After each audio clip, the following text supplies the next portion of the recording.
Peace, Jam Jam in the mix. Just want to talk to you about the Epstein files.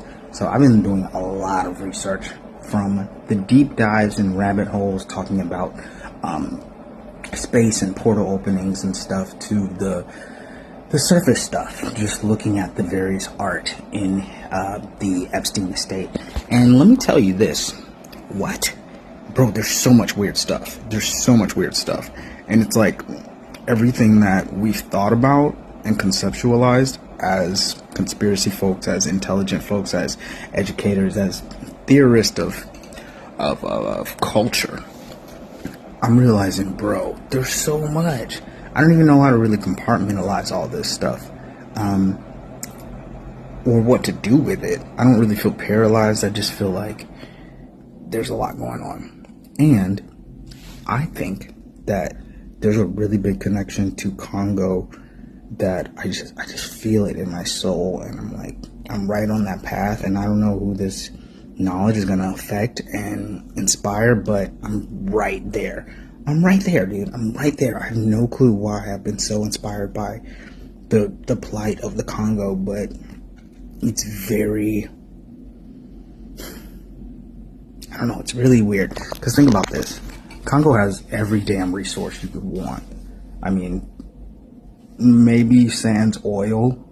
They might have a few oil reserves, I'm not sure. But they got a lot of gold, a lot of coltan, a lot of rubber. There's some other resources there too, but those are the kind of big ones.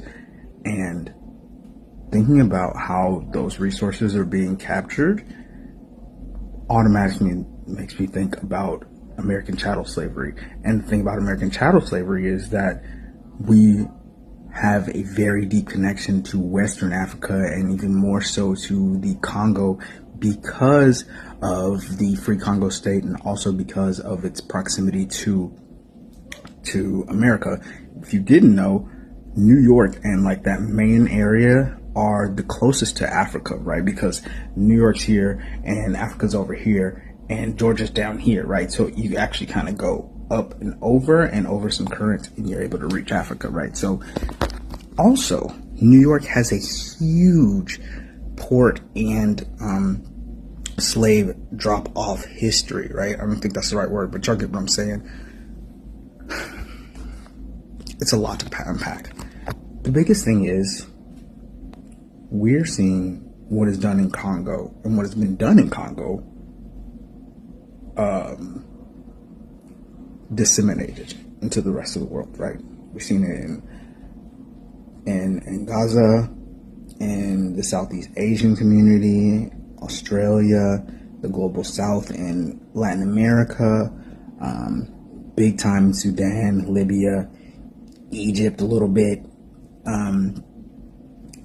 Sahara area, Gold Coast, South Africa, right? So there's a lot going on, and I just feel like it all wraps up, bro.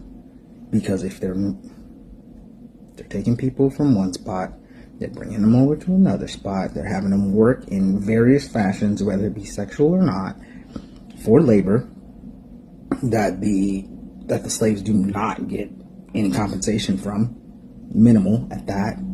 Then all that money goes back, disseminated into other parts of the world, just brought back in, coming back to that same spot, and you're buying more people, bringing them back over, right? So I think that Congo is such a pivotal nation in the trafficking and illicit trade of substances on the Eastern Hemisphere. I think it's so huge. I haven't gotten into India or a lot of the Southeast Asian community yet, but I just want to say that, dude, I'm on the cusp of it. I'm on the cusp of it. I know I am. I'm not suicidal. I love everybody in my life. I'm right there, because when I found out that there was only one person who was actually tried for trading slaves in America, I made me be like, what? And it only happened during the time that Abraham Lincoln was being brought into his presidency, right? And at that point, slavery was still illegal, bro. So there was like 60 years of slavery and illegal human trafficking happening just off the boats alone, because interstate slave trade was still legal. Intrastate slave trade was still very legal, right? And so then when America starts to enforce said illegality on the west coast of Africa, they also collab with Liberia in order to take a lot of the people who were trafficked from Congo, Ivory Coast, that kind of central West Africa area. They would have gone to New York, where they would be disseminated to the Caribbeans or wherever. But when America started their anti-slavery patrol, they took a lot of those captured ships and sent a lot of the Africans to Liberia, right? Now, Liberia's got its own world of issues and stuff. So, this is 6 minutes. There's so much knowledge I have about this stuff. My thing is, bro, why are we finding out about all of this human trafficking and like kind of weird mutilation stuff all at once, right? If you know anything about Congo, Free Congo State, King Leopold II during the 1890s to about 1950s to 60s or so. Actually, it was way sooner than that, excuse me. Early 1900s. He ran a reign of terror in the Congo. Now, Congo is one of the biggest countries one of the biggest nations in Africa. One of the most biodiverse, rich in resources as well, as I touched on before. So, to usurp that land and be able to control its people, exports, imports, all that stuff for the better half of a century, and then set up your own proxy, corrupt government to run it, just as it had been run before. That's the same thing that happened in America, bro. When Emancipation Proclamation came down, people were like, "Oh man, we can't have slaves no more." But what happened? The 13th Amendment happened, and what does that mean? That means that you can be a slave if you are in the prison system. So it just moved addresses, right? And so I'm saying the same thing happened with this human trafficking shit, right, bro? Like, and the Epstein files is just an extension of said human trafficking and like chattel slavery, right? So it's not like these are hard dots to connect or that they're really deep dots to connect. It just takes a little bit of knowledge. And I've been researching the better part of the year to understand, like, what is America's connection to this greater African struggle, and what does it look like for